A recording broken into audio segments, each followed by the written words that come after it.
இந்த பெயின் வந்து நீங்கள் நடந்தாலோ வேலை செஞ்சாலோ படி ஏறினாலோ இல்லை உங்களுக்கு ஸ்ட்ரெஸ் அதிகமானாலும் இந்த பெயின் அதிகமாகும். ஒரு சுருக்குன்னு குத்துற மாதிரி, ஊசி குத்துற மாதிரி அந்த மாதிரி இருந்துச்சுன்னா அது ஹார்ட் ப்ராப்ளமாக இருக்கிறதுக்கான வாய்ப்பு கம்மி.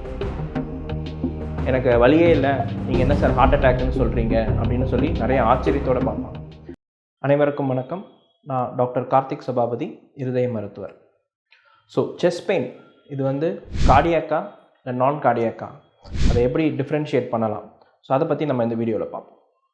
ஸோ டோட்டல் ஹாஸ்பிட்டல் அட்மிஷனில் 10% வந்து செஸ்ட் பெயின்காக தான். ஸோ அந்த 10%ல் 90% வந்து நான் கார்டியாக், ஒரு 10% தான் வந்து cardiac chest pain. So cardiac chest பெயினுக்கு 3 கிளாசிக்கல் ஃபீச்சர்ஸ் இருக்குது. ஸோ ஃபஸ்ட்டு வந்து அந்த பெயினோட character and location. So character வந்து அழுத்துற மாதிரி, யாரோ மிதிக்கிற மாதிரி, இல்லை ஏதோ செங்கலை தூக்கி மேலே வச்ச மாதிரி இருக்கும். அண்ட் லொக்கேஷன், யூஸ்வலாக செஸ்ட் பெயின் வந்து சென்டர் ஆஃப் தி செஸ்ட்டில் இருக்கும், சில ஸ்லைட்டாக லெஃப்ட் சைடில் இருக்கும். அண்ட் வந்து கழுத்துக்கும் லெஃப்ட் சைட் ஆஃப் த ஷோல்டருக்கும் லெஃப்ட் சைட் ஆஃப் த கைக்கும் அந்த பெயின் வந்து பரவும். ரெண்டாவது கேரக்டர் என்னென்னா, இந்த பெயின் வந்து நீங்கள் நடந்தாலோ வேலை செஞ்சாலோ படி ஏறினாலோ இல்லை உங்களுக்கு ஸ்ட்ரெஸ் அதிகமானாலும் இந்த பெயின் அதிகமாகும். மூணாவது கேரக்டர், நீங்கள் ரெஸ்ட் எடுத்திங்கன்னா இல்லை அந்த நாக்கு கடியில் வைக்கிற நைட்ரேட் மாத்திரை சாப்பிட்டிங்கன்னா இந்த பெயின் உடனே குறையும். இந்த 3 கேரக்டரும் இருந்துச்சுன்னா இது வந்து கிளாசிக்கல் ஆன்ஜைனா, அதாவது இது வந்து ஒரு ஹார்ட் சம்மந்தப்பட்ட பெயினாக இருக்கிறதுக்கான வாய்ப்பு அதிகம். இதில் 2 தான் இருக்குது அப்படின்னா இது வந்து ஏடிபிக்கல் ஆன்ஜைனான்னு சொல்லுவோம். ஸோ இதில் ஒன்றும் அது கம்மியாகவும் இருந்தால் இது வந்து கார்டியாக் பெயினாக இருக்கிறதுக்கான வாய்ப்பு கம்மி. ஸோ இப்போ நான் கார்டியாக் பெயின், ஸோ இதுக்கு சில கேரக்டர்ஸ் இருக்குது. இதெல்லாம் இருந்தால் ஹார்ட் ப்ராப்ளம் இருக்கிறதுக்கான வாய்ப்பு கம்மி. ஸோ அது என்னென்னு பார்த்தீங்கன்னா, இந்த பெயின் வந்து ஒரு சுருக்குன்னு குத்துற மாதிரி, ஊசி குத்துற மாதிரி அந்த மாதிரி இருந்துச்சுன்னா அது ஹார்ட் ப்ராப்ளமாக இருக்கிறதுக்கான வாய்ப்பு கம்மி.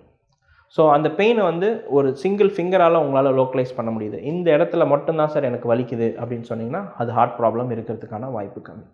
சார் மூச்சு இழுக்கும் போது, தம் கட்டும் போது, இருமும் போது, தும்பும் போது எனக்கு அந்த பெயின் வருது அப்படின்னா அது மோஸ்ட்லி ப்ளூரல் ஆர் லங்ஸ் சம்மந்தப்பட்டதாக இருக்கும், ஹார்ட் ப்ராப்ளமாக இருக்கிறதுக்கான வாய்ப்பு கம்மி. அந்த பெயின் வந்து தொட்டாலோ அழுத்தினாலோ அந்த வலி அதிகமாச்சுன்னா அது வந்து ஹார்ட் ப்ராப்ளம் இல்லை.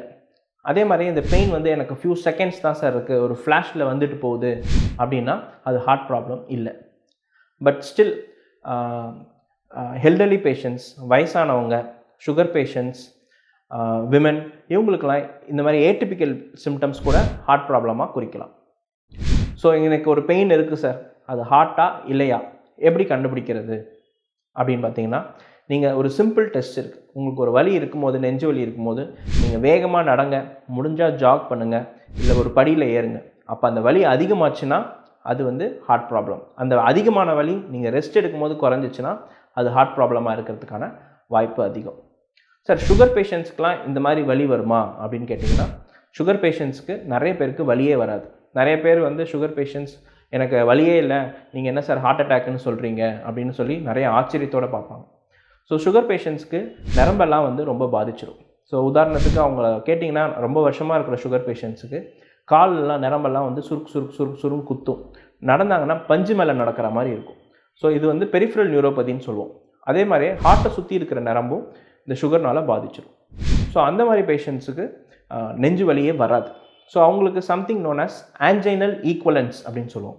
அது என்ன சார் அப்படின்னா, அவங்களுக்கு மூச்சு வாங்கும், அடைக்கிற மாதிரி இருக்கும், கொஞ்சம் தூரம் நடந்தாலே குப்புன்னு வேர்க்கும், சும்மா சின்ன வேலை செஞ்சாலே ரொம்ப டயர்ட் ஆகிடுவாங்க, ஃபெட்டிக். ஸோ இதெல்லாமே வந்து ஆன்ஜைனல் ஈக்குவலன்னு சொல்லுவோம். ஸோ நீங்கள் ஒரு நாள்பட்ட சுகர் பேஷண்ட்டாக இருந்து உங்களுக்கு எந்த விதமான ஒரு சிம்டம்ஸ், ஒரு மைல்டு செஸ்ட் பெயின், நெஞ்செரிச்சல் எது இருந்தாலும் நீங்கள் உடனே ஒரு ஹார்ட் டாக்டரை பார்த்து ஹார்ட்டில் பிளாக் இருக்கான்னு முன்னாடியே கண்டுபிடிச்சிக்கிறது நல்லது. ஸோ இந்த வீடியோவில் உங்களுக்கு கார்டியாக் பெயின், நான் கார்டியாக் பெயின் எப்படி டிஃப்ரென்ஷியேட் பண்ணுறது, எது வந்து பயப்பட வேண்டாம், எது வந்து உடனே பார்க்கணும், சிம்பிளாக நம்ம எப்படி கார்டியாக் பெயினை கண்டுபிடிக்கிறது எல்லாமே பார்த்தோம். தேங்க்யூ.